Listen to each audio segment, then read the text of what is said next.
Gig వర్కర్ల సంక్షేమం సాంఘిక భద్రత కోసం ప్రత్యేక బోర్డు ఏర్పాటు చేస్తున్నట్లు మంత్రి వివేక్ వెంకటస్వామి తెలిపారు.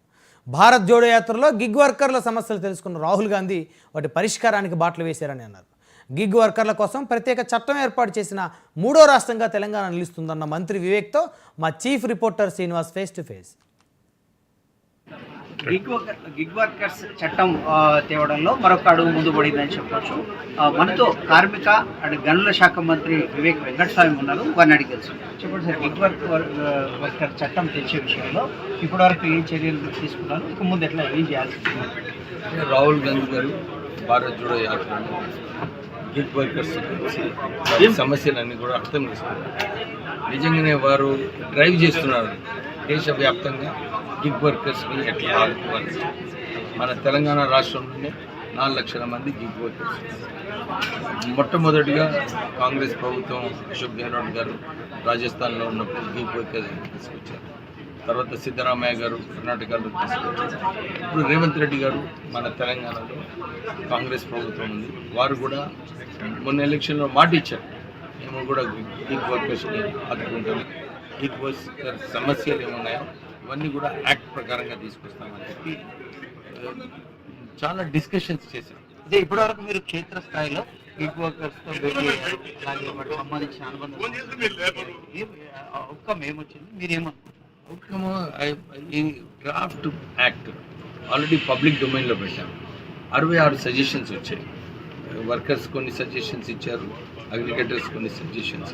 ఇవన్నీ సజెషన్స్ కూడా ఇన్కార్పొరేట్ చేసి ఒక బోర్డు ఫామ్ చేయాలి. ఒక సెస్ కలెక్ట్ చేసి ఏదైతే వీళ్ళకి సోషల్ సెక్యూరిటీ ఇప్పించాలో ఈ ఇష్యూ పైన అందరం కూడా చర్చించి వారికి ఉపయోగపడేలాగా మేము ఈ రూల్స్ సో ఇది స్టార్టింగ్ పాయింట్ అన్నమాట.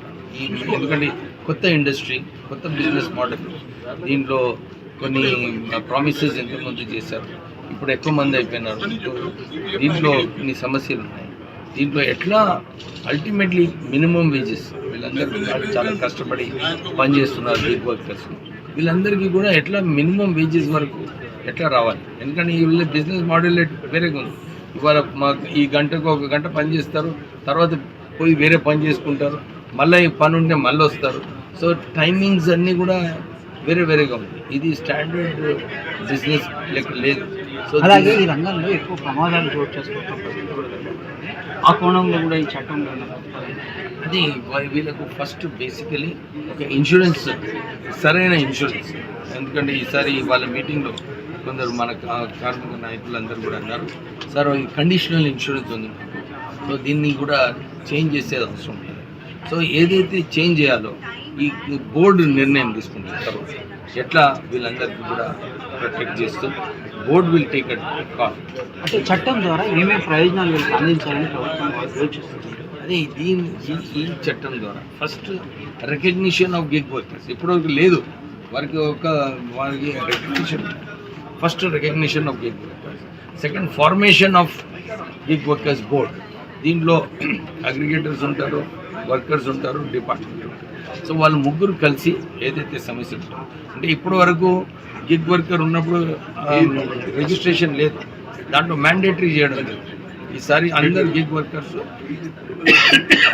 అగ్రిగేటరే రిజిస్టర్ చేసి బోర్డుకి పంపించారు. ఇంతకుముందు మ్యాండేటరీ ఉండే, వర్కర్స్ చేస్తారు, ఒకసారి చేయరు. కానీ ఇప్పుడు ఎవరైతే పనిచేస్తున్నారో అగ్రిగేటరే వాళ్ళ లిస్ట్ అంతా కూడా డిజిటలీ మన బోర్డుకి పంపించారు. సో ఇంకొక రికార్డ్ ఫస్ట్ స్టార్ట్ చేయడం. తర్వాత ఇప్పుడు మీరు చెప్పినట్టు ఇన్సూరెన్స్, ఇవన్నీ సమస్యల కోసం కూడా ఒక సెస్ తీసుకుంటుంది బోర్డు, 1 to 2% తీసుకున్న తర్వాత ఈ నిధులు ఏదైతే వస్తుందో బోర్డుకి, దాని ద్వారా వర్కర్స్కి ఎట్లా వారికి ఉపయోగపడేలాగా చేయాలని చెప్పి అప్పుడు నిర్ణయాలు తీసుకుంటాం. Thank you. ఇది మొత్తం మీద గిగ్ వర్కర్స్ ఇప్పుడిప్పుడే ఎదుగుతున్నటువంటి ఈ రంగం పైన వారికి, ఆ రంగంలో పనిచేస్తున్న వారికి ఒక సామాజిక భద్రత, వారి సంక్షేమం కోసం ప్రభుత్వం దృష్టి సారించింది అని చెప్తున్నారు. అలాగే ఒక బోర్డు ఏర్పాటు చేసి వారికి సామాజిక భద్రత, సంక్షేమ కార్యక్రమాలు ప్రభుత్వం తరఫున అందే విధంగా చూస్తామని చెప్తున్నారు. అలాగే ఇప్పటి వరకు రాజస్థాన్, కర్ణాటకలో అమలున్న ఈ చట్టం, ఇప్పుడు ఇది చట్టం రూపొందితే తెలంగాణలో గిగ్ వర్కర్స్ చట్టం 3వ రాష్ట్రంగా అమల్లోకి వచ్చిన రాష్ట్రంగా రికార్డు సాధించబోతుందని కూడా ఆయన చెప్తున్న పరిస్థితి. మొత్తం మీద గిగ్ వర్కర్స్ చట్టం తెచ్చిన రాష్ట్రాల వరుసలో తెలంగాణది 3వ స్థానం రాబోతుందని మనం చెప్పుకోవచ్చు. వీడియో జర్నలిస్ట్ మధుతో శ్రీనివాస్, 99 TV.